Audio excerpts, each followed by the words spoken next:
បាទសួស្តីថ្ងៃនេះមកនិយាយអំពីអ្នកទៅទៀតទេណានិយាយរឿងទៅរហូតចង់និយាយរឿងទៅហើយចាអ្នកខ្លះមួយចំនួនតេតងនឹងដាក់សោឡាននៅនឹងចឹងកែទៅទៀតអ្នកទៅដាក់សោឡានខ្លាចតែគេមិនដឹងថាមានឡានជិះដាក់សោឡានយោលយដាក់សោឡានយោសង្ហាអីចឹងទៅដាក់សោឡាននៅនឹងកែទី1អូខេនិយាយពីនិយាយរួមនិយាយសរុបទាំងអស់ហើយតង smart key តងអក្សរធម្មតានិងអក្សរវៃឆ្លាតអក្សរធម្មតានិង smart key ណាអូខេខ្ញុំអត់ដែលមានឡានជិះទេតែខ្ញុំដឹងខ្លះចឹងអត្ថប្រយោជន៍នៃការដាក់សោឡាននឹងចង្កេះនេះទី1គឺអត់ផ្លេចឧទាហរណ៍យើងទៅញ៉ាំការឬក៏ទៅធ្វើការឬក៏តាណាតណៃអីខាងក្រៅយើងដាក់សោឡាននឹងចង្កេះពេលយើងចុះទៅលើឡាននោះដាក់សោឡាននឹងយកចង្កេះចឹងយើងទៅណាក៏បានដែរយើងដើរតាណាតណៃក៏អត់ផ្លេចដែរហើយក៏អត់បាត់ដែរគេសោនៅចង្កេះហ្នឹងឯងវាអត់បាត់ទេទី2បើថាលយគឺលយអូខេលយអាហ្នឹងគឺលយអញ្ចឹងធម្មតាឧទាហរណ៍តែយើងទិញខោអាវថ្មីខោអាវស្អាតយើងចង់ពាក់ឲ្យគេមើលឲ្យឃើញថាលយសង្ហាអីអាហ្នឹងដូចគ្នាអញ្ចឹងយើងដាក់ទៅវាលយអូខេលយអ្នកមានដាក់ទៅកុំខ្វល់ក៏អត់ដូចខ្ញុំទេអត់ដូចខ្ញុំសោធុកខ្ញុំដាក់ដែរហ្នឹងហើយអញ្ចឹងទី2គឺលយអូខេលយអត់បញ្ហាដាក់ទៅ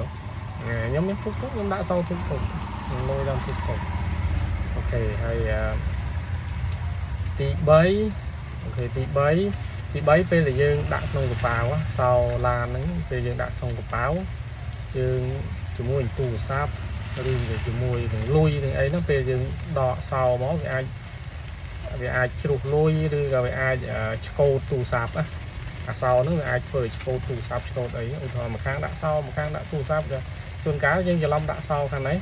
ដាក់ទូរស័ព្ទខាងនោះដល់ពេលយើងដកទូរស័ព្ទមកច្រឡំដាក់ចូលកន្លែង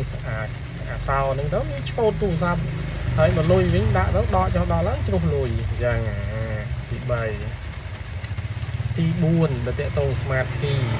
គឺសោយើងដាក់ចង្កេះពេលយើងដើរទៅជិតឡានត្រូវទៅដល់លូកដដែលបើកទ្វារមកសោឡានវាអានឡុកយើងអត់ចាំបាច់ទៅចាក់ទៅចុចអីទេ smart key យើងត្រូវលូកដៃមកដកផ្លុតលូកដៃចូលបើកឡានមកវាអានឡុកខ្លួនវាអញ្ចឹងយើងចូលផ្លោះរួចហើយយើងអត់ចាំបាច់ទៅដកសោចាក់អីញ៉ៃឲ្យតែសោនៅចង្កេះយើងចុចតែប៊ូតុង start ផ្លាប់ឆេះទ្រុងដាក់លេខប្រយអានេះអត្ថប្រយោជន៍យើងអត់ចាំបាច់ទៅ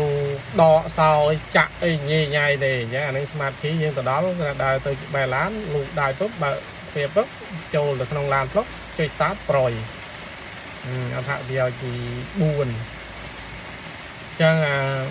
អត្ថប្រយោជន៍ទី5យើងមានសោឡាននៅចង្កេះរួចហើយឧទាហរណ៍យើងឈប់អង្គុយញ៉ាំអីណាជុំគ្នាណាដល់ពេលនេះយើងមានអីត្រូវយកនៅក្នុងឡាន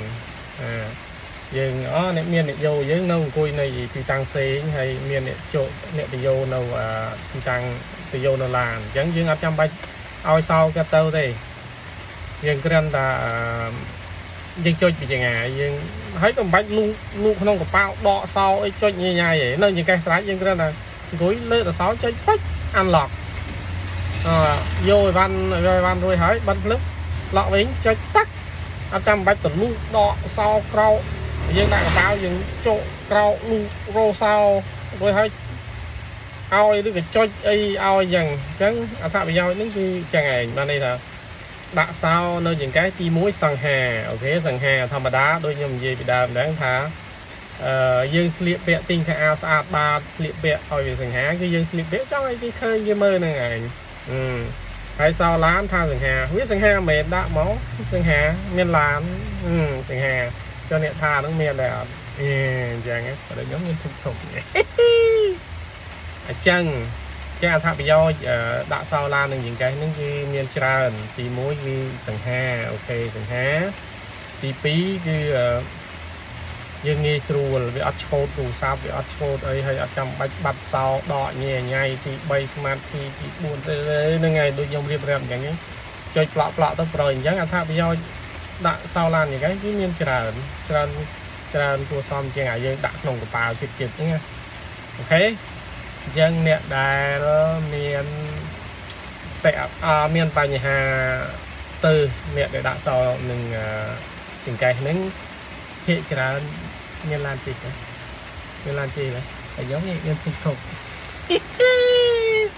តែខ្ញុំអត់ទៅទេតែគេដាក់ទៅវាមើលទៅវាសង្ខាជួថាអត្ថប្រយោជន៍វាអញ្ចឹងដូចខ្ញុំនិយាយអញ្ចឹងណាអូខេបាយ